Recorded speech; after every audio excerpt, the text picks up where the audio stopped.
What's going on, everybody? Welcome back to the realms of metal. Eddie here, back with you from my happy place, my metal room here in the woods in PA. We got a special one here today.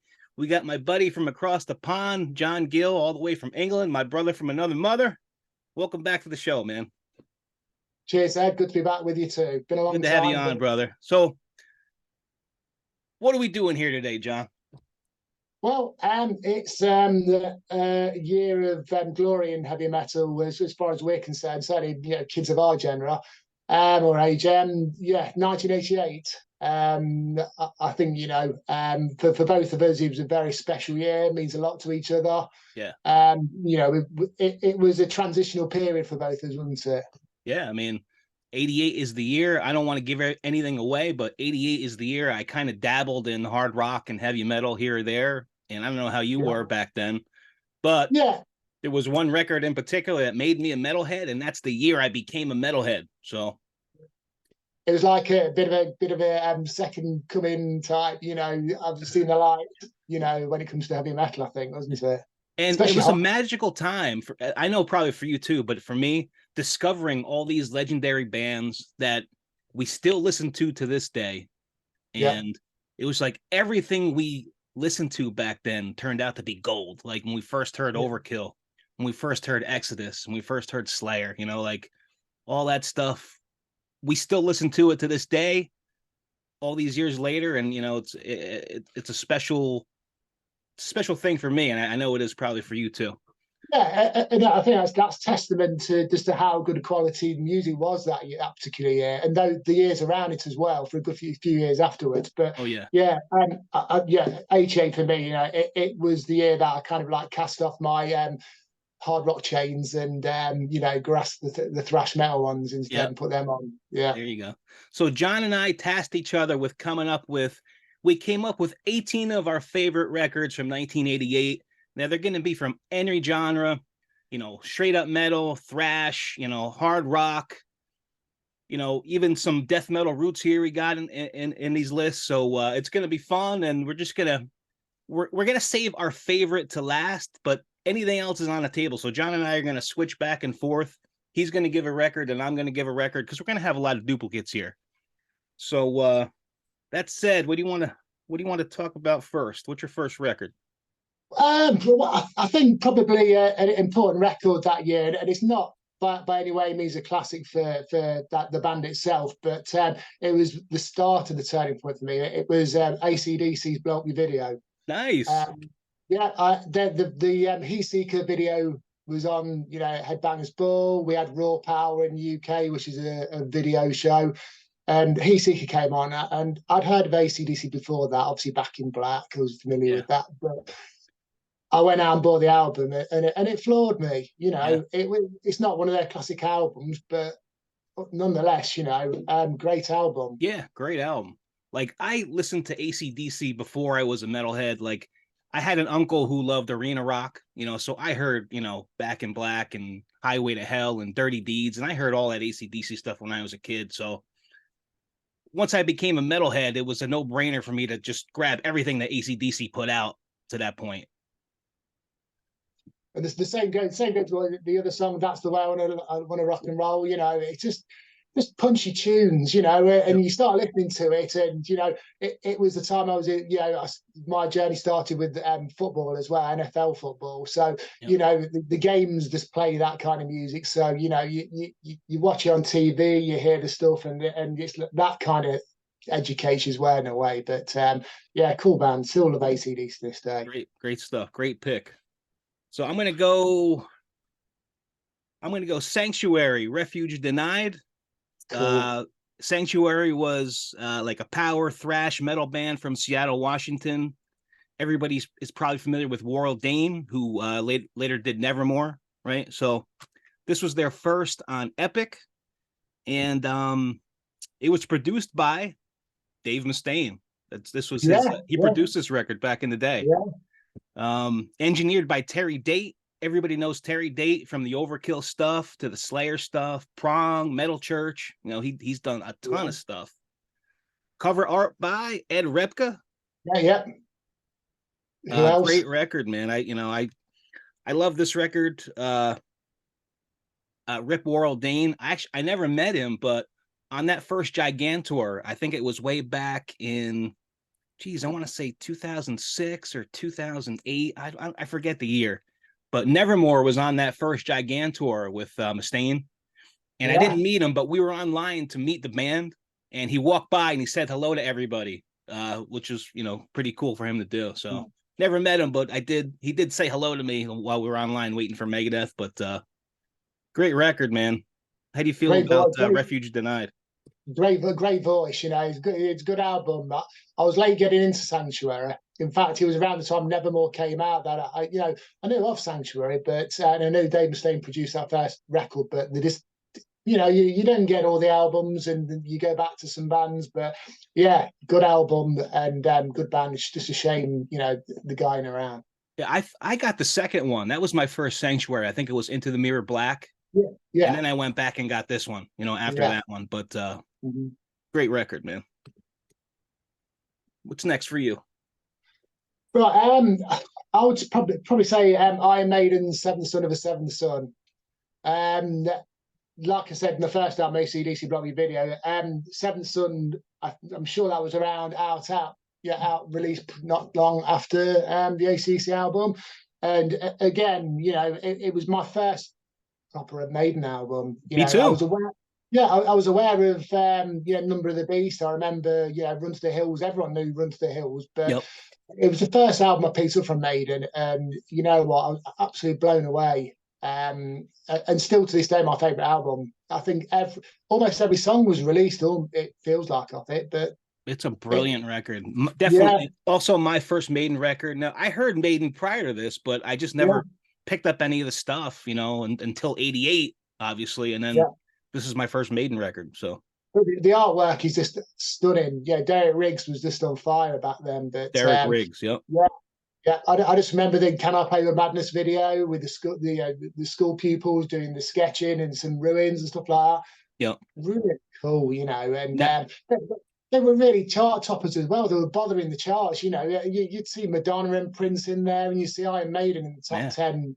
Can I Play with Crazy. Madness was all over the place back then. Yeah. Yep. I'm sure it was number 3 got to over here. I'm sure of it. Yep. So this was a concept album inspired by the novel Seventh Son by Orson Scott Card, which I did not know until I started doing some research on the record. Videos for Can I Play with Madness, The Clairvoyant, and The Evil That Men Do. Produced, engineered, and mixed by Martin Birch, Rip 2020. He's done stuff with like Rainbow. He did Heaven and Hell and Mob Rules. Mastered by George Marino, who passed away in 2012. He's done a ton of stuff: Metallica, Obituary, Danzig, Death. Co-engineered by Stefan Wisner and Ronald Prent. So amazing record, man. Yeah, they were just on such a roll at the time. Maiden were album after album. You can't go wrong with any of the stuff in the 80s or No Prayer for the Dying and Fear of the Dark. I think are super underrated. I wish that's the stuff that Maiden was doing now. Like there's stuff that they've put out. I mean, it's decent, but I don't You love it get as much as I do the old stuff, no, obviously. But and you get the impression that they're playing music that they want to play rather than what the fans want to hear necessarily. And yeah, it's good. It's progressive, and it's mature sort of thing. But apart from A Matter of Life and Death and Brave New World, the rest, I listen to. But it's hit or when miss for me. yeah, yeah,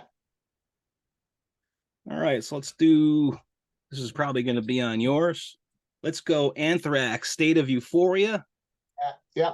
Their fourth full length. My first Anthrax record. Was it yours? My first, yeah. Yeah. So thrash metal from New York City. This came out September 20th, 1988. Videos for Antisocial, the Trust cover. When I first heard that, I didn't even know it was a Trust cover. Until No, I picked up the record and yeah, found out. But another video for Who Cares Wins, kind of a serious side of Anthrax on that one with like the yeah, homeless issue. Um, Executive producer John and Marcia Zazula, rest in peace, both of them. They're yeah. super important. Produced and mixed by Mark Dodson, who's done stuff with Metal Church, Accept, Suicidal. Engineered by and produced by Alex Perialis. Everybody knows who he is, especially if you're a Thrash fan. Yeah. Cover art by Don Browdigam, who did the cover art for Master of Puppets. He did Metal Churches, The Dark. He did Dr. Feelgood. You know, he's done some great cover art. I didn't even realize the same guy, but yeah, stunning work. So great record. My first Anthrax record. I love everything about it. You know, I not much more I can say. No, and you know the band go lengths to say distance themselves from it. It's probably Scott and Charlie's least favorite release. Not often say, but they do say it. It was a difficult record for them. But I remember it being my first experience with Anthrax, and I heard they had a single out for "Make Me Laugh," didn't they? They did, right? Yeah. So that was the first time I heard Anthrax, and they played on the top 40 in the UK on the radio, and I heard it, and I was like, so there's more to metal than just Metallica. There's another band that sounds like Metallica, and you hear the chugging, the riffs. And this is before Stormtroopers of Death. I discovered them, so to hear those riffs from Scotty, and it's like, whoa, it totally floored you. So yeah, a good album, like you say. Who Cares Wins was, I think, it was like a bit of a window into the where they were going on the next album with Persistence of Time. Yep, much darker record than State of Euphoria. Yep. Yeah. All right, what do you got next, brother? Yeah. Okay. I'll go with Ozzy Osbourne's "No Rest for the Wicked." Nice. Yeah. My first Ozzy album. Again, obviously the guy's been around about 300 years before that, but no, I just remember seeing Crazy Babies, the video for it, and it was the first introduction to Zakk Wylde as well, wasn't it? I was just going to say that. Wasn't that Zakk Wylde's first record? Yeah, and nobody had ever heard of him had they before. He was just picked out of the blue. Was he playing in a bar somewhere and Ozzy heard him? I don't know. I don't know the history of how he got into the band. I know Ozzy was looking for like a prolific guitar player, for his band, but I don't know how it came about. I really don't. But at the time when his guitar sound, it was completely different to Jakey Lee's, and Randy Rhoads, and that to hear how heavy he's riffing, it was more Sabbathy style riffing, but with a modern feel to it. Yeah. And of course, he had the guitar, with the swell on it, and it just looks so badass. But yeah, good album. I like the whole thing, sort of thing, and it's a good introduction to Ozzy Osbourne. And at that time, Ozzy was he's on a massive roll. He'd come off a few albums again. Like Maiden themselves, he was making album after album. Yep. Arena tours in the US. With Metallica and Anthrax supporting. The guy taking out. He's introduced so many bands to the masses, so many mid bands or underground bands that the mainstream haven't heard about. Yep. And credit to the guy. He's introduced over the decades. He's introduced the world to so much metal. Hell yeah. I can't say that was my first Ozzy. When I was a kid, we had a department store near us, and they sold all these cassettes. So I used to go in there and buy all these heavy metal cassettes, and Diary of a Madman, Blizzard of Oz, Bark at the Moon. I had all those on cassette as a kid, even before I was a metalhead. I just bought them because I thought the album cover was cool. Yeah.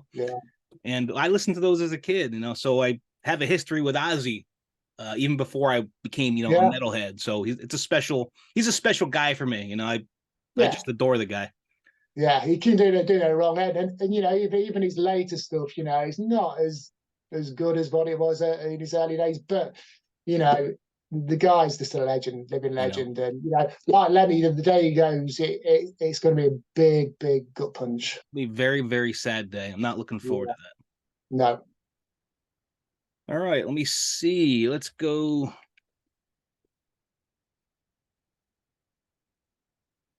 How about some Testament, John? The New Order. This is probably on yours, I would imagine, right? They're very high up on my list, mate. Yeah. This was their second full length on Megaforce and Atlantic.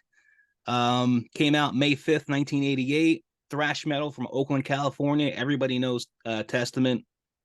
Videos for Trial by Fire and Nobody's Fault, which was the Aerosmith cover. Executive producers John and Marsha Zazula again. Produced, mixed, and engineered again by Alex Perialis.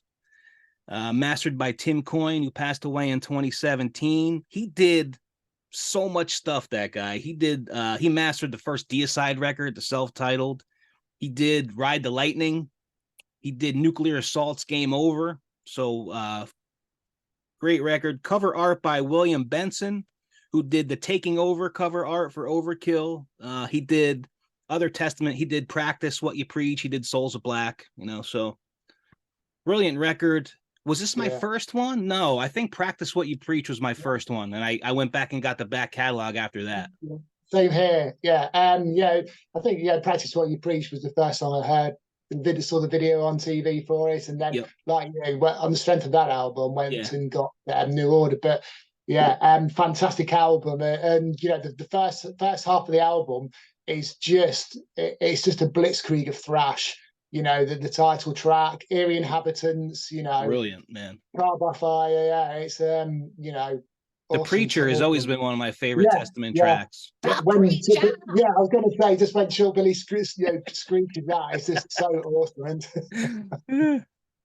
Great album. I was infatuated with Testament back then. Like I was like you. I was infatuated by all these bands, but I remember just sitting in my room listening to this record, Practice, Souls of Black, and just like being totally engrossed in those records. Like just And for me, I remember at the time when Practice came out, and people were actually talking them in the same vein as Metallica. They're on that trajectory. With the music, and I think if they'd have come out a few years earlier, then I think they may have achieved that status. But we all know what happened in the early '90s, music scene wise, and I think they just missed out on that big step up to the next level. But they're still packing out tours, aren't they? They're still playing pretty big venues, and they're on the festival tours all the time, and great band. And I don't know if you've heard this or you heard it back then, but when Practice What You Preach came out, a lot of people were saying that they were trying to be like a Metallica clone with that record. Do you remember hearing anything about that? The same in our media, metal media over here, and whether that was because they all wore black like Metallica, who knows? But at the time, to be compared to Metallica, or if you want to be a Metallica clone, that's a compliment, I think, more than I think so too. And I didn't get any Justice vibes from Practice What You Preach. I didn't think it was a ripoff of anything Metallica was doing. I really didn't. But it was different for a thrash album, and it was more of a socially conscious album. You had the topics on there, especially the Greenhouse Effect, and it was a time where thrash metal was getting that message across to everybody. Whatever everyone's thoughts on it at the time, we were in the Cold War. There was that threat of nuclear annihilation, and the bands had so much subject matter to go off and put into the songs. But New Order, classic. Great stuff. What's next, brother man? Right. Okay. I shall go with something a little bit different. King's X, Out of the Silent Planet. Whoa, nice. I saw that on mine. I was like, I don't know if I could. There were so many for 1988. I just. Yeah. My first introduction to that was the song King. Again, it was played on might be Headbangers Ball or Power, but when I saw it, I saw these three guys sort of thing, and Doug Pinnock being a black guy in metal. That at the time it was a rarity. Everyone knew Hendrix, but in metal to have a black guy, mohawk, playing bass like that sort of thing, it was a rarity at the time. But the guy had such an amazing voice, and with Ty Tabor. Both their harmonies. We know they influenced Alice in Chains big time, and you can see why. Hell yeah. But Out of the Silent Planet, I thought it was just something different. They're different. My first King's X was Faith, Hope, and Love.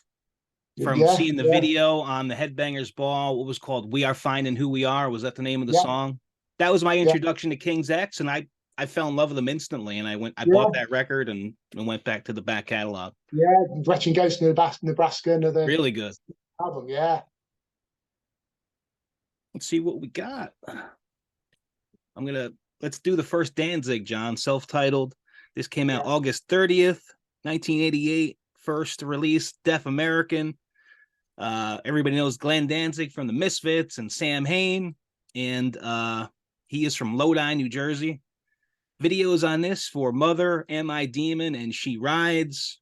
There's a cover track on here, The Hunter, by Albert King. Backing vocals on 2 of these tracks by Papa Het.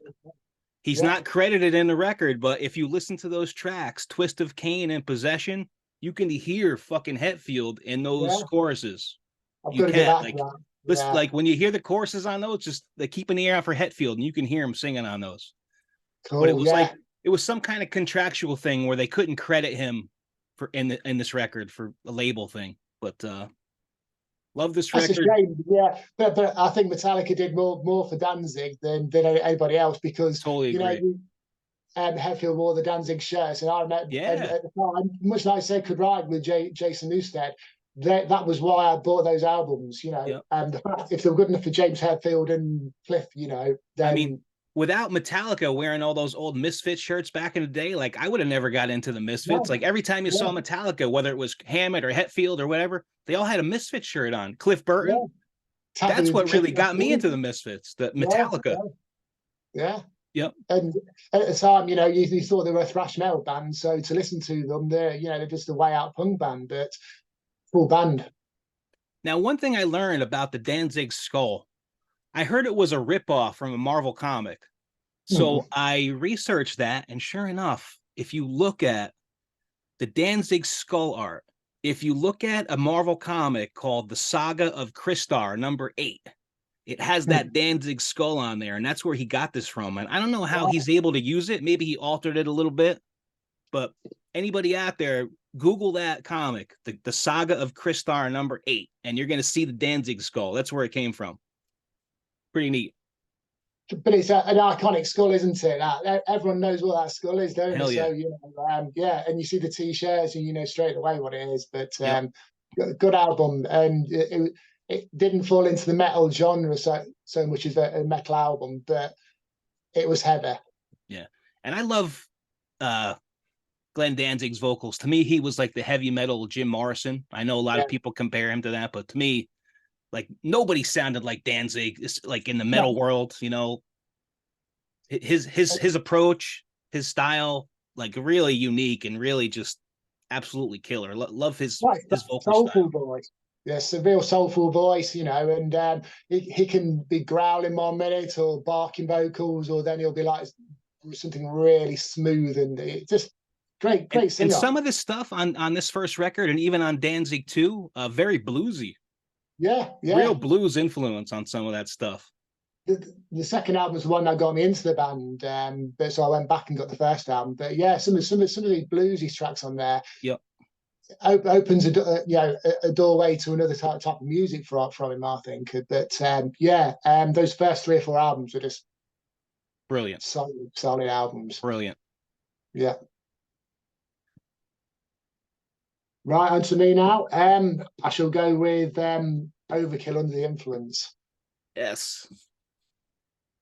That so to me it was Hello from the Gutter. The video for Hello from the Gutter was my first introduction. Yep. And did you have the you must have had it, the Hard and Heavy VHSs in the US? I did, yeah. So and I remember getting the Thrash version, and that video was on there. Yeah. And I was like, fuck, this is so good, this song is. And like you said, the artwork when you get the album, that's my favorite Overkill artwork on there. Me I just too. love it. This is my favorite Overkill record. It was my first one. To me, like this is a genre defining record. You know, I said it in another video. I love everything about this record. I love the sound. I love the production. I love the songwriting. I love the artwork. It means a lot to me. And I love the New York skyline, the skyscrapers in the manhole cover. Yeah. It's just, so you see is it the Twin Towers on there in that? Yes. Yeah. So it's a special image. But I just remember listening to that album, and they're so different.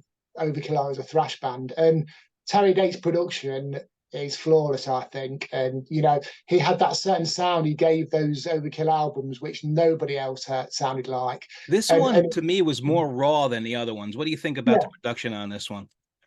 yeah, it's not his. It's not the production Terry became known for, was it? It was more, like you say, more of a raw on, but you could see where he was going with it, Yeah, where, you know, the Years of Decay would be that sound and Horoscope, and then the Pantera albums became that sound. So, I love it. You know, Mad Gone World, stuff, you know, Shred. How every good is song on Shred? here, man. Every song.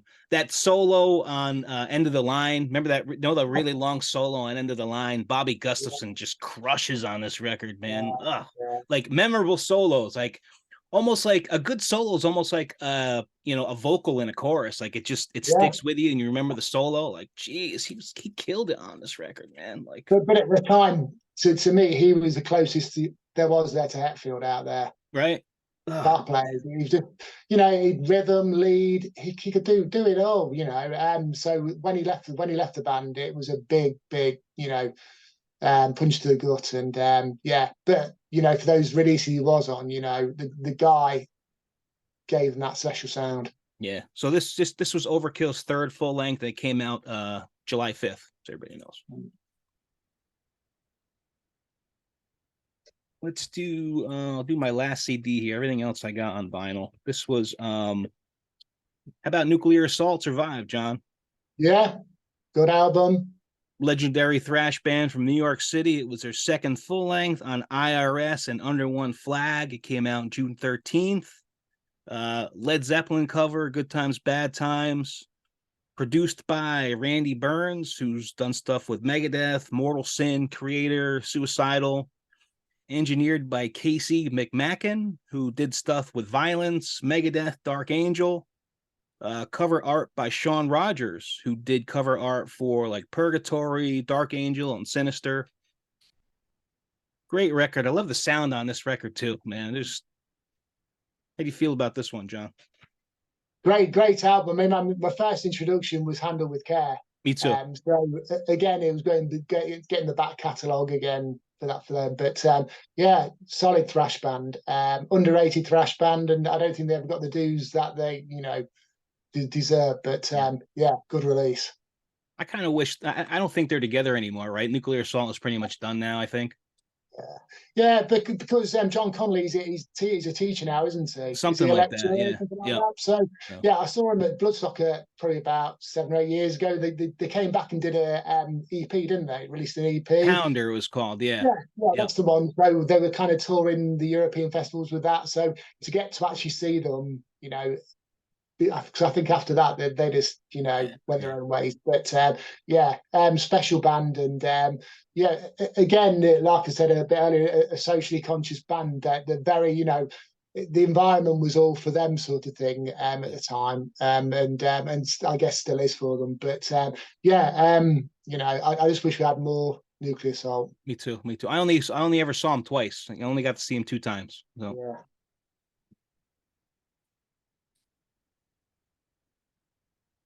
Right, on to my next one. Van Halen OU812. nice, nice. I Yeah. I thought about I toyed with putting that on mine, but didn't end up on mine. Yeah, I mean that it's not more towards the back end of the list, but yeah, you know, after the previous album, which we had introduction to Sammy Hagar to, you know, you could tell they were comfortable with him as their frontman on that record, and you know, How I Know It's Love, you know, it's I remember that coming out, and it's a bit of a cheesy song, but it's a good song, you When know. It's Love And is so good. yeah, Van Halen did do ballads how ballads should be done, you know. Yeah. And I always remember the video in that where Eddie plays his solo and he kind of like scratches his head when he's Yeah, playing right. it. Yeah, yeah. Yeah, and I always that stood out to me, thinking only Eddie Van Halen could do something like that and get away with it. But Yeah. yeah, it's you know it's a solid album, 0812, and it took a few years for me to realise what the title referred to. Yeah. That it was, in response to Roth's album. But Mm. solid Van Halen release. I just wish they'd done more with the Van Hagar lineup because, I think Sammy Hagar's got an amazing Yeah. voice. It's a shame it didn't go longer than it did. I Yeah. really enjoy all the Hagar stuff with Van Halen. I really do. Yeah, I mean, for an awful carnal knowledge, is my favourite Me too. Me too. album. It's probably the heaviest, probably as well. Yeah. But no, good album.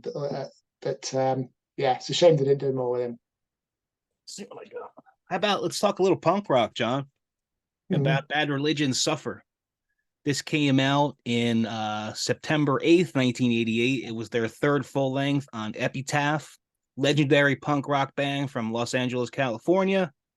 Um, my first Bad Religion record was Against the Grain. I was a freshman in high school, and I remember vividly like sitting at the lunch table and like this. It would with my headphones on, like the skaters would come up to me and say, "Hey, what are you listening to?" And of course, I'm listening to thrash metal or whatever. Like, you ever hear of Bad Religion? I'm like, no, man. And he's like, check this out. And it was, Against the Grain. And I took his cassette and I put it in my Walkman. And I like was blown away, man. I just fell in love with Bad Religion.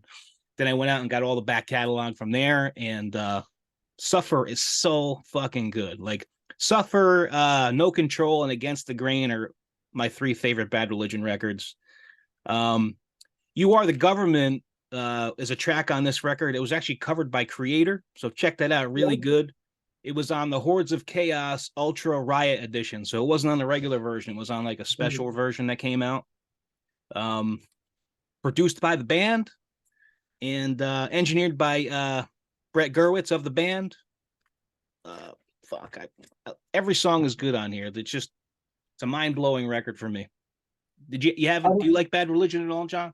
I'm not too familiar with the stuff, to be honest with you. It's one of those albums you're the bands you mean to get into or you mean to check out and listen to. But every recommendation's a good recommendation for me. So yeah, I'll certainly check that out. It is filled with attitude, and that's what makes a good record for me. Whether it's hard rock or punk or thrash, I mean, if it's got attitude behind it, it makes it that much better. And this is one of those records that definitely does for me.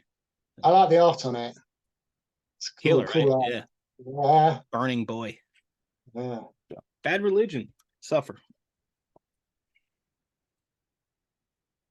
Okay. Violence, Eternal Nightmare. Nice.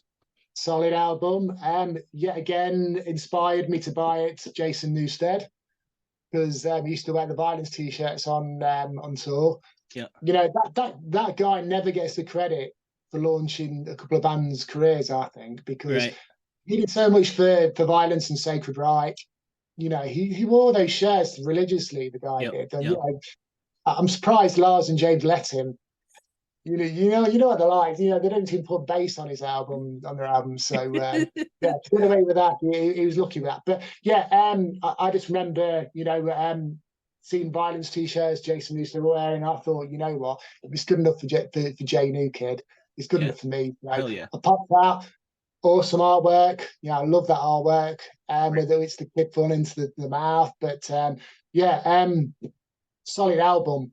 Absolute solid album. The title track. I love the bass on the bass in the title track. Yeah. Dean Dale's bass, and for me, it's not the greatest thrash album of all time, but it's an important one. It's important. My first one was Oppressing the Masses. Yeah. And I loved Oppressing the Masses. Then I went out and got this one, but solid as fuck record, like monumental, really good. Let's see what else we got here. How about some power metal? How about Keeper of the Seven Keys Part 2, Halloween? Awesome. Halloween was kind of speed metal early, and then they kind of developed into this power metal band. This was their third full length. It came out August 29th on RCA Records. Music videos for Dr. Steen and I Want Out. Produced and engineered by Tommy Newton, who did stuff with Creator and like Gamma Ray, which was Kai Hansen's other band. Engineered by Tommy Hansen, who did stuff with Force of Evil. That was the Denner and Sherman project. Hate Sphere. I remember buying this as a kid. This was my first Halloween record. I'm like walking to school with it in my Walkman and like just getting lost in these tracks. Like Keeper of the Seven Keys, the track, it's the last track on here. It's like a 13-minute and 36-second long track. And, you listen to that and you listen to the lyrics and it just kind of takes you to another place, the way it's sung and, the images you get in your head. I mean, it's a brilliant record. Love everything about it. You a big Halloween fan at all, John? Yeah, I mean, more that era than the later era, but the singer, he sounded like, he just reminded me of Bruce Dickinson so much. Right. With his vocals, and that's what got me into Halloween. And Dr. Steen was just played at all over the place, weren't it? So it's a good album. Those two Keeper albums are solid, sort of thing, and they're my go-to Halloween albums. Yeah, me too. Brilliant. Keeper 1, Keeper 2 are probably my top two. Yeah.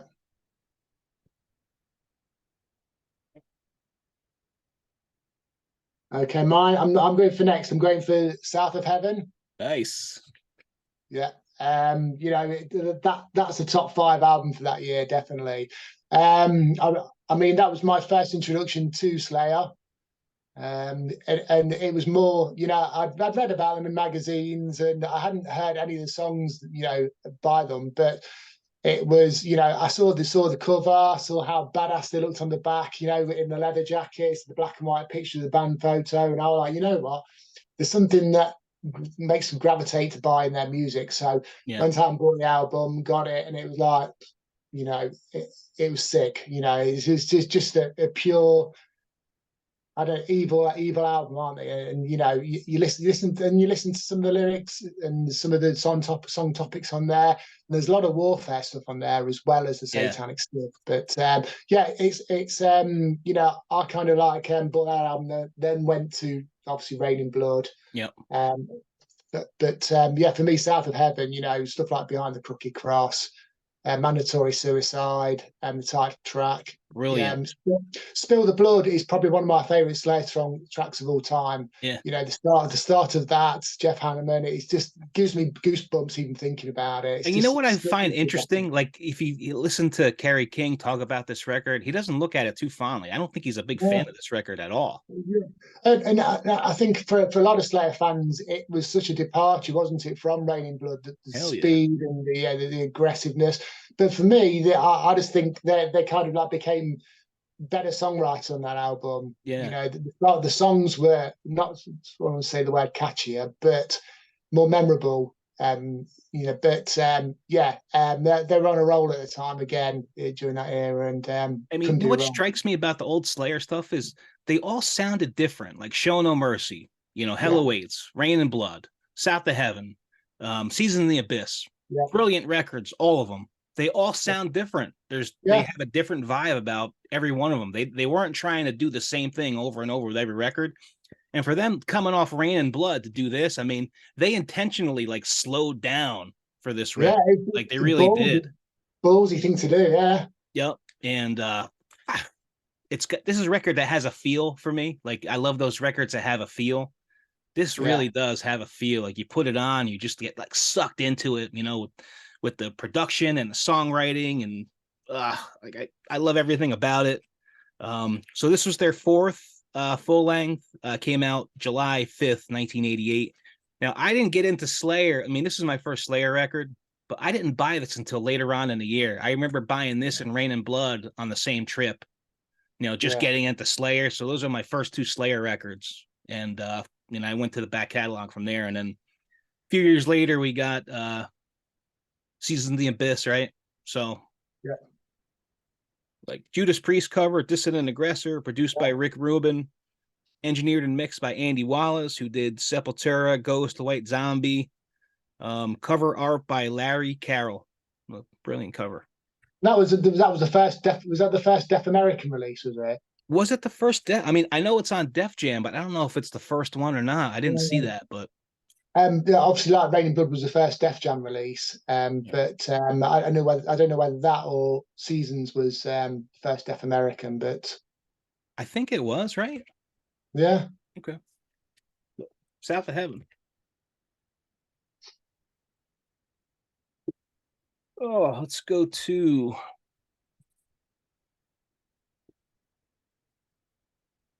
how about Forbidden Evil, John? Came yeah, out September 30th, 1988. Forbidden's first release. They're from Hayward, California, thrash metal band, kind of that second wave of thrash metal bands with, Testament and Death Angel. This was on Combat Records originally. Now Rob Flynn, they were called Forbidden Evil before they were called Forbidden. So they ended up changing the name, but when they were called Forbidden Evil, Rob Flynn was in the band, of Violence. yeah, And he yeah. co-wrote some of the tracks on here. He co-wrote Chalice of Blood. He co-wrote Forbidden Evil and As Good as Dead. So I don't know how it came about that he was not in the band. Maybe he wanted to do his own thing. I'm not really sure what happened there, but Rob Flynn was a member of Forbidden Evil back in the day. How do you feel about Cool this album, one, man. John? Cool, good album, good album. Again, I got into them a few years after after the album came out, but I say Chalice of Blood is just such a good song, that is. Oh, so good, right? Yeah, So this was produced and engineered by John Cunaberte, who did stuff with Zentrix, Violence, Possessed, Defiance, to name a few. Cover art by Kent Matthew, who did cover art for he did Heathen, Possessed, Autopsy. I think he did an Exodus cover. Maybe it was Pleasures of the Flesh. I don't know. I forget which one he did, but brilliant record, man. Russ How great Anderson's just a good singer. how great was Russ Anderson as a vocalist too? Yeah, Fuck. stood out from the crowd, didn't he? That voice Hell was yeah. so, Hell yeah. yeah, Look at that picture, man. really Oh, cool, isn't it? so good. Forbidden. Forbidden Evil. Yeah, so glad they're back as well. Me too. I'm stoked. I Yeah, can't wait to hear the new stuff. I really can't. yeah. I've not had the new guy or any videos of him playing live, the new singer, but Yeah, by all accounts, he's been doing a solid job. I agree. What's next for you, brother man? Right, I'm going for so far so good so what. Yes. Um, the first I heard of Megadeth was on it was we used to have a Friday night rock show on Radio One, BBC Radio One over here, and it was a DJ called Tommy Vance, and Tommy introduced me to so many new bands. It played on a Friday night, and he played Hook in Mouth, and I heard that track, and I was like, "Whoa, who the fuck are these?" When I heard it, I was like, "This is so good." The lyrics, the punchy piss and vinegar sound, the attitude. It was like I'd heard of Brilliant. Megadeth, but it was one of those ones where you go to bed, you get up in the morning, straight down to the record shop and get the album. And as an album, it you know it's an album I don't think Mustaine looks on with a lot of pride, He much doesn't. like And you know Raisin why I Blood. think that? I think it's because he hates Jeff Young, right? Yeah. It's gotta be. Didn't Jeff Young have relations with his girlfriend, or so the story There was goes? some But some kind of shit like that going yeah, on. he was too pretty for the band. Jeff Young was, so you can understand why he didn't last very long. But yeah, such a so much attitude on the album, and I think it was at a time where Megadeth was at their most chemically active, and you could feel the I don't know, the passion, the rage, the anger, the attitude in it. It was just Hell yeah. I just love the album. Every song, start to finish, Me it's too. just a brilliant album. Produced really good, sounded This really was my good. first Megadeth record. Was it yours? Yeah, my first, but Peace Cells was like a week after that. Yeah, me too. Like as When soon as fans I were got about. this, I was like, damn, I got to get the rest. And I went back and Yeah, got Peace yeah. Else and Killing Is My Business. But so far so good so what, and probably my favorite instrumental of all time on it. Yeah. Into the Lungs of Hell is just such an underrated instrumental. and how he goes in to set the world afire. You know, it's just, oh God. I remember as a kid having that on my Walkman, just like walking around my neighborhood, you know, taking it all in, and to hear "Set the World Afire," like that just Yeah. blew me away as a kid. Like I was, Yeah. boom, you know, like That opening riff where just the bomb goes off, and it's just this like, is my band, you know, yeah, like this is my shit right here. So this was Megadeth's third full length on Capitol. Came out January 19th, 1988. This was the only record with the Chuck Baylor, Jeff Young lineup. Um, the cover song on here, Anarchy in the UK, Sex Pistols, right? yeah, Steve Jones from the Sex Pistols actually did a guest guitar solo on this track for this record. Videos for Anarchy in the UK and In My Darkest Hour, which is a song that Mustaine wrote about Cliff Burton that's been well documented. Um, Produced and engineered by Dave Mustaine, co-produced by Paul Laney, who did Sanctuary, Striper, mixed by Michael Wagoner, who did Overkill's Under the Influence, if I'm not mistaken. yeah. Just brilliant record, man. Every song on here is good. Like, not much more I can say about it. It's Yeah, brilliant. no, honestly, I think it's their English record. They're Think just so? Yeah, really you good might be stuff. right. You Yeah, might be right about yeah. that. All right, let's talk a little hard rock here. I'm going to throw everybody for a loop right now, John. How about the Bullet Boys? Wow, yeah. Bullet Boys, self-titled, came out September 20th, 1988. It was their first on Warner Brothers. I got this record when it first came out, just seeing it in the store. And I remember I bought the cassette and I was like in my uncle's car. And my uncle was a big arena rock guy. So he's like, "Who do you got there?" I'm like, "Oh, this is the Bullet Boys."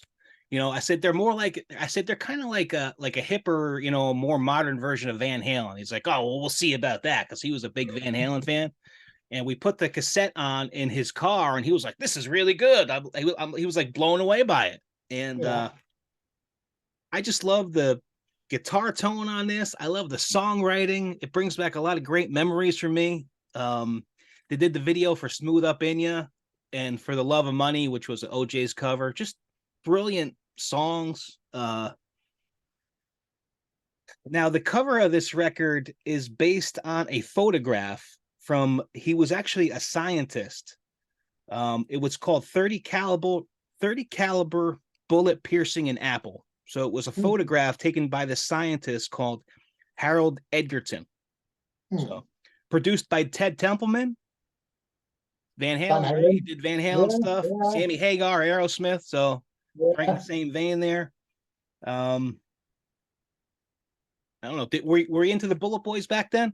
I never was, never was. Uh-huh. I was aware of them, and you know, you've reminded me now to get the album bought because I remember, you know, some of the people I hung around with at the time, really went on about it. Yeah, buy it, great album, and I was kind of in that. I was a big Thrash at the time, and I was kind of like pushing back against because they were more in the glam sleaze rock category, were the Bullet Boys, and I kind of pushed back because of that, because of my ignorance at the time. But I love glam now. I love glam now. I do. You know, for all the stuff I get shit I gave it when I was Yeah. younger. You I know, love, I think this album has bite to it. I think it has attitude. I think it hits you hard. I think the guitar tone on this is absolutely killer. Um this and the second record was Freak Show. They can kind of continue that yeah. on Freak Show, but after that they kind of fizzled out a little bit. But I mean, this is just Mm. a great record for me, man. Love that first title, Bullet Boys, a lot, man. Definitely recommended then.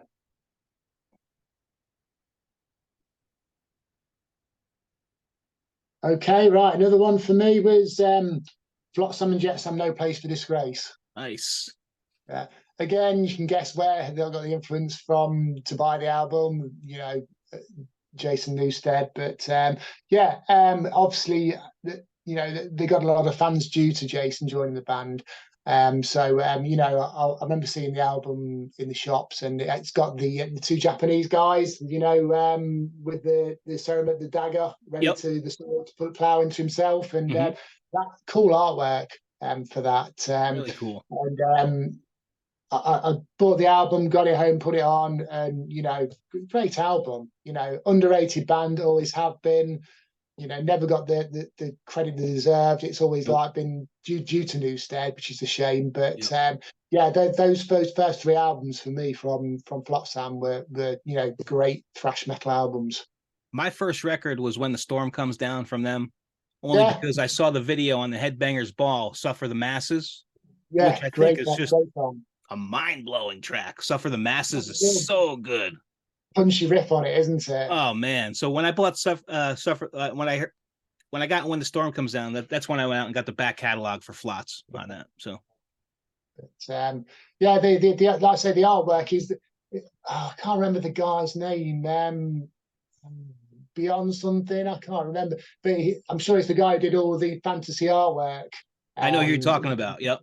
Yeah. Yes, but great album. Still listen to it now.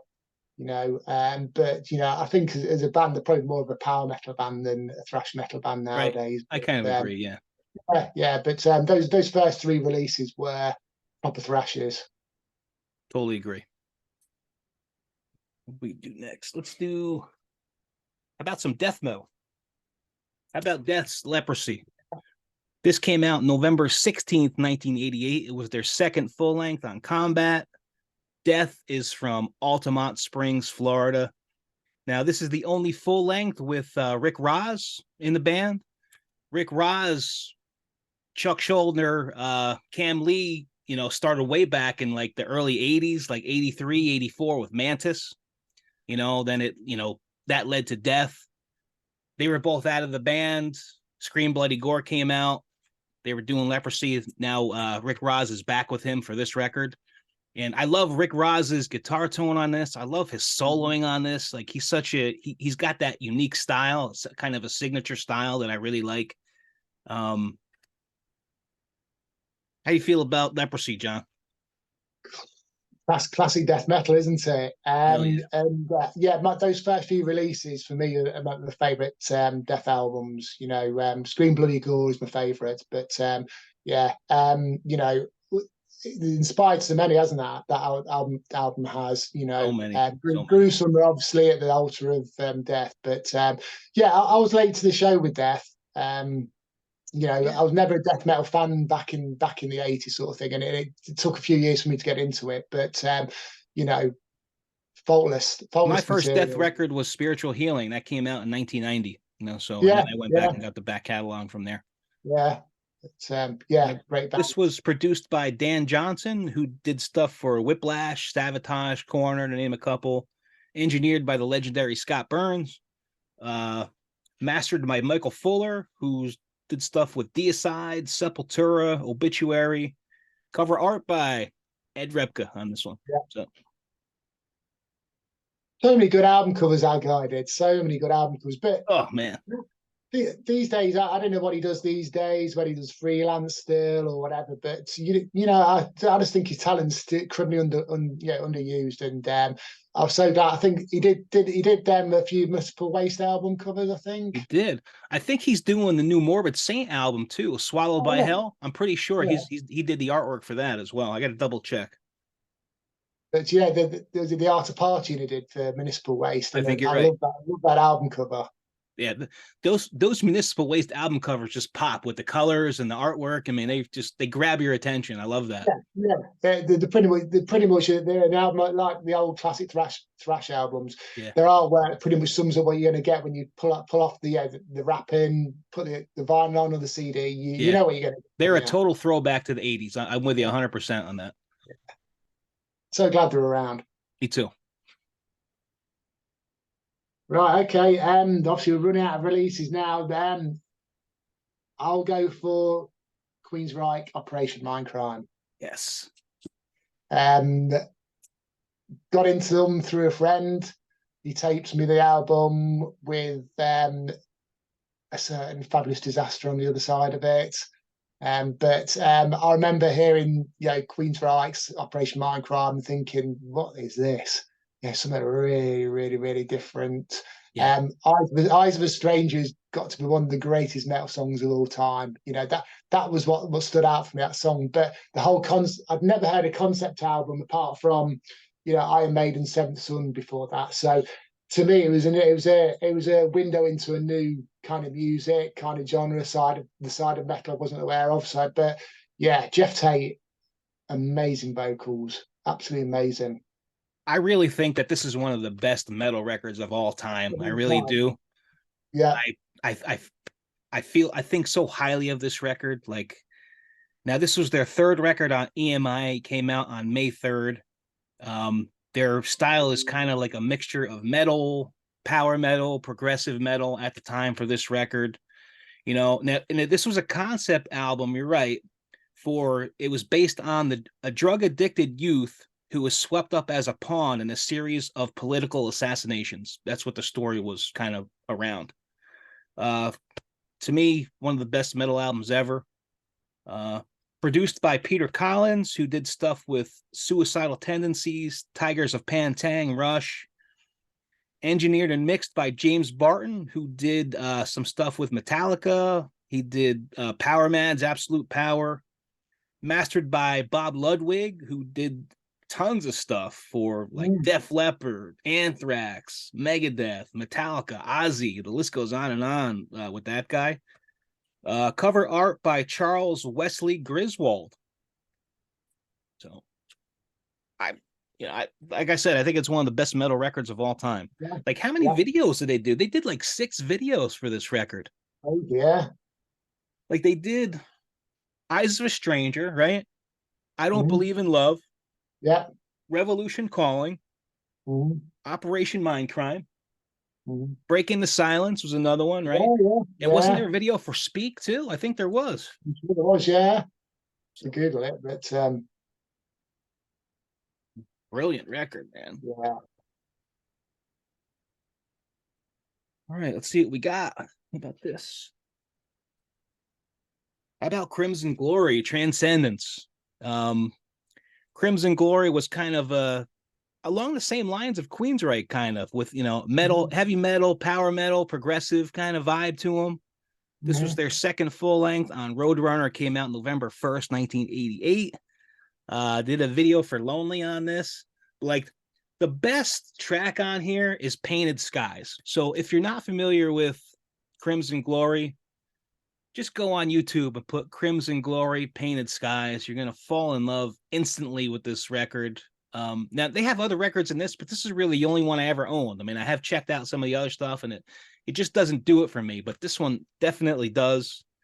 It was produced and engineered by Tom Morris, who did he did Incubus, Beyond the Unknown. He did some stuff with Morbid Angel, Sepultura. Engineered, mixed, and produced by Jim Morris, who did stuff with Deicide, Nasty Savage, Brutality. I think he did Screams of Anguish from Brutality. Cover art by Tagashi Terada, a Japanese guy. And the cover art was originally intended for the sci-fi movie Life Force that came out in 1985, which I did not know.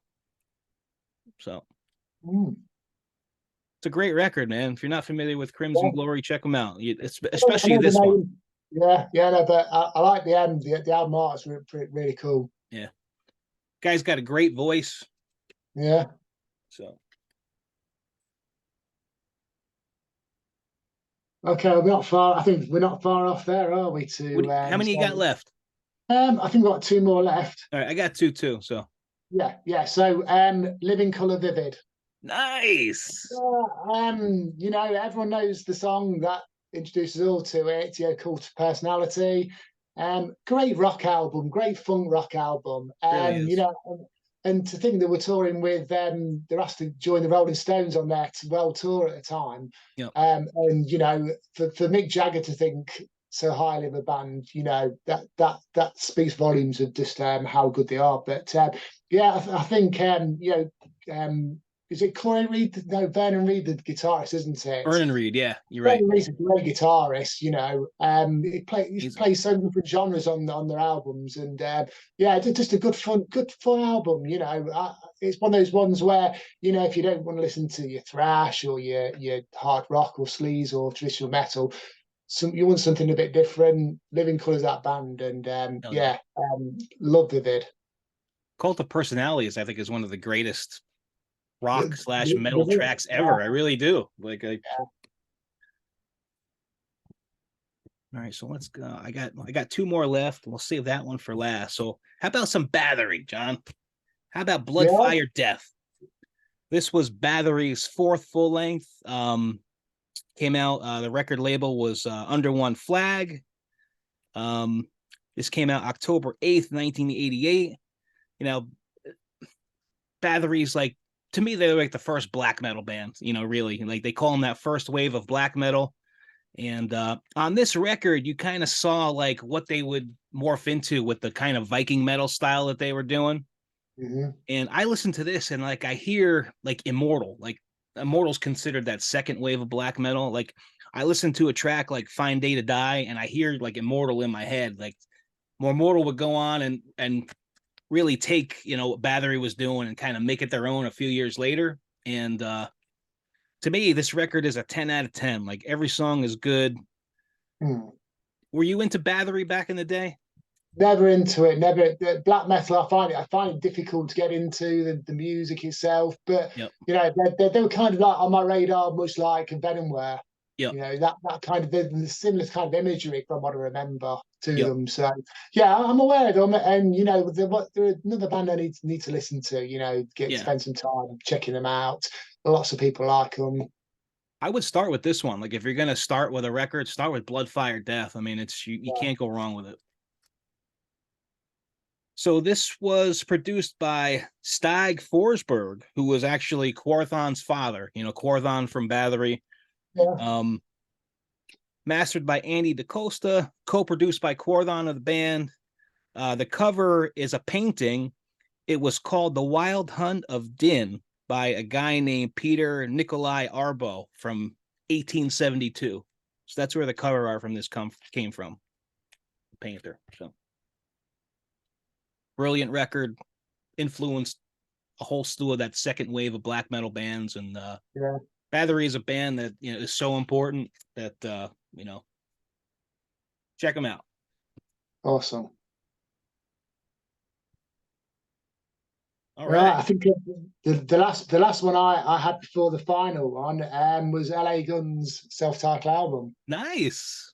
Another band that at the time I dismissed and didn't get into till some years later, but those first two albums, just solid albums, great rock, great music sort of thing. But really to me, it was all about Guns N' Roses, but LA Guns was just that sleazier side of LA, wasn't it? Yeah.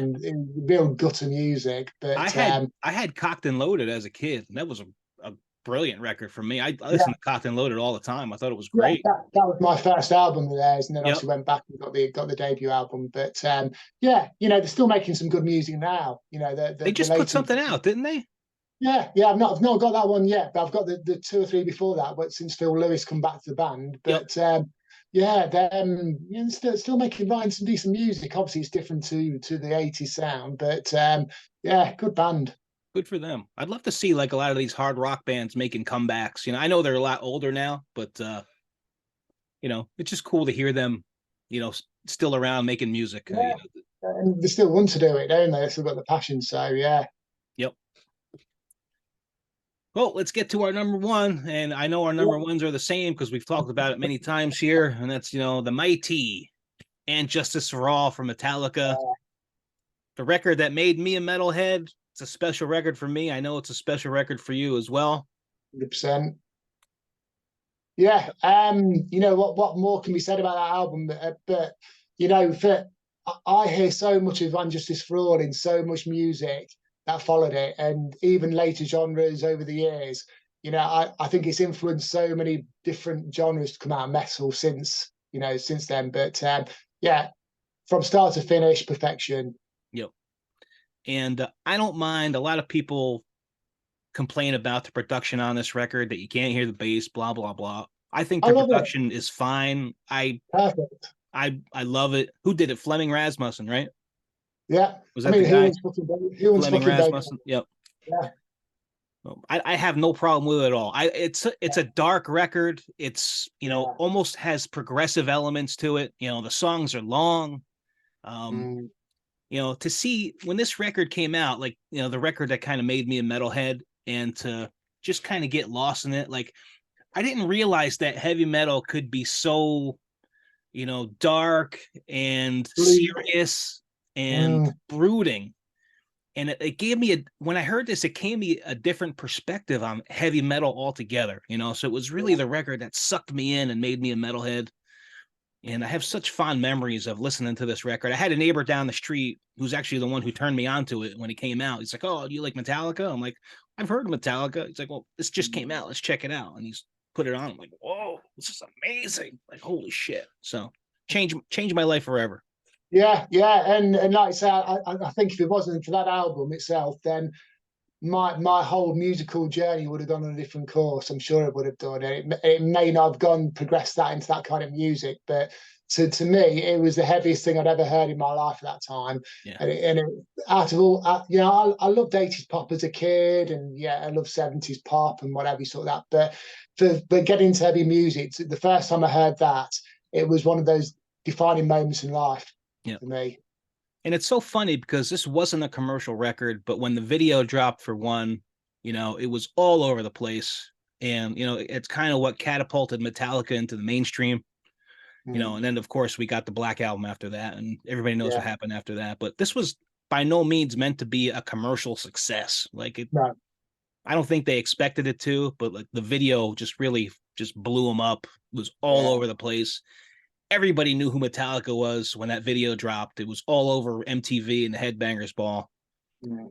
But Um, I would say to anybody who you know fans of Metallica, yeah, late in the later years, whether it's Load, Reload, Sintanga, whatever sort of thing, you know, if you want to know how a snapshot of how Metallica was back then, go to that Seattle '89 live video. Um, you watch that concert, and everything about Metallica, they just clicked. They were on fire. yeah, Everything. man, They were the benchmark. absolutely. And actually, Cliff Burton co-wrote "To Live Is to Die," like the instrumental on here with the spoken parts. He Yeah, co-wrote that. So, um, first full length with Jason Newsted as well. yeah, yeah. He was on the 598 EP before this, though, right? Yeah, yeah, This, what the funny thing about the whole bass issue is that I thought his bass on the EP was probably one of the best bass sounds I've ever heard in music. It was just so heavy and so clunky and so you know I just loved the rawness on that EP. So to hear that wiped his bass from Justice was a bizarre thing, but yeah. we are, as we know, there's obviously reasons behind that. But you know what? I That never really minded it. You know, I don't care, you know. I think adding bass to it now would actually take away from the product it was at the time. But yeah. yeah, I don't think I hope I'm proven wrong in life, sort of thing. But I don't think I'll ever hear a better record again. I don't think so You either, man. know, So produced and engineered by Fleming Rasmussen, mastered by Bob Ludwig, who did stuff for Anthrax, Dokken, Sabotage, Accept. Mixed by Steve Thompson and Michael Barbiero. Cover art by Pusshead on this, right? Didn't Pusshead do this cover? yeah. No. Again, like, and he did all the t-shirts at the time as well for that album. And I actually got my first tattoo. This was my first tattoo. Now this vinyl's beat up, like because I've had this vinyl forever, so it's got a lot of wear and tear to it. But that Hammer of Justice right there was my first. Well, it was my second tattoo I ever got. So, but as far as from a band, like a band tattoo, I got the Hammer of Justice tattooed on me. That's how much this record means to me. So Yeah.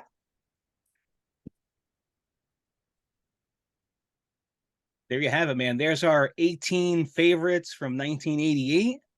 Was there any honorable mentions that you want to throw out there, John, that you had that we didn't talk about?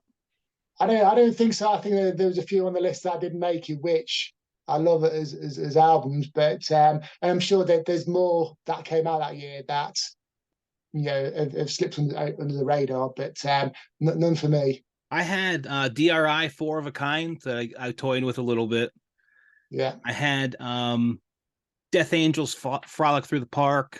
Yeah, yeah. Sadist Illusions. Malaya Rage, Kill to Survive. Rat, Reach for the Sky. Hard rock record, one I really like. Yeah.